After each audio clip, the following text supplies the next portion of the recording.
proper way to wait tables is like this. Good evening, sir. My name is José. I will be your waiter this evening. How may I help you? What was originally performed by someone else is José Carioca, which is a couple of years. So I wanted to ask about that because that was originally performed by a Brazilian guy. It was. José is Brazilian. I don't think that you're Brazilian. Like, No, are you ever? I'm so glad you asked. In fact, you're looking at somebody who's also played other characters of national origin. When I was at the first regular gig I got on a cartoon show was a reboot of Johnny Quest, in which I played Haji. Say, Haji, show me that levitation trick again, will ya? We're supposed to be doing homework, Johnny. Oh, come on, just once more. Okay, we'll try it on Bandit. Sim Salabim. That was in 1985, I think.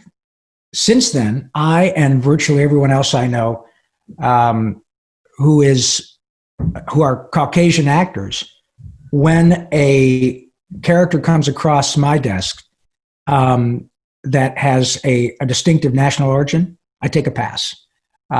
In fact, the first time I remember it happening was probably in the early 90s, mid-90s. It was a Native American character. And I remember saying, well, wait a minute, Michael Horse is in town and Wes Studi and all these Native American actors. I've been in Hollywood long enough to see that whole dynamic change. There were many times that I would see black actors playing Asian folks or white actors playing black characters when I was a kid.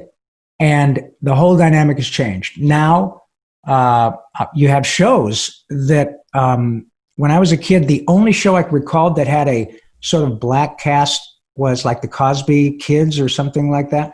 I worked on a show called The Boondocks with Aaron Magruder, who created the comic strip.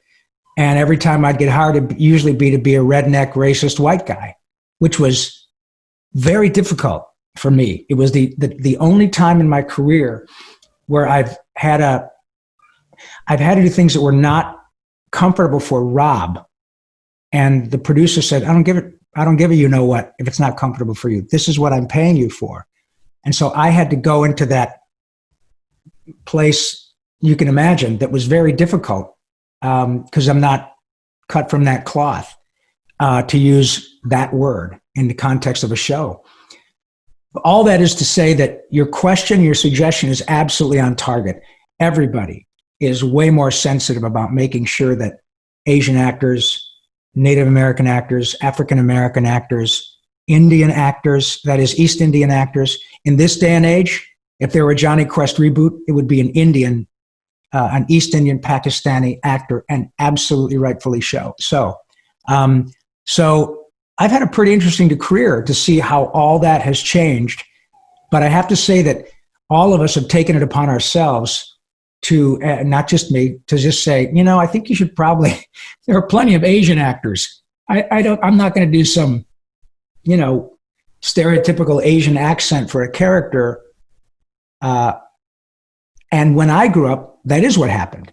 Whether it was in cinema or in Mr. Magoo, he had they called him a houseboy named Charlie, and he had stereotypical pronunciations that Asian characters, or Speedy Gonzales in Looney Tunes. There was a character called the Frito Bandito when I was a kid, an animated character that would not be accepted today, understandably so, and rightfully so. And to have been part of that and see how it changes is pretty cool. Because now when I go into work, Clyde Kuzatsu, Keone Young, all these wonderful Asian actors, Hoon Lee, all do all sorts of roles, including Caucasian character roles. So it bleeds over, but all of us make sure we are utterly authentic in giving everybody else a shot, because you don't need to just hire one guy or girl to do it all. And it's an excellent question, and I've been on both sides of it. So you're asking the right guy.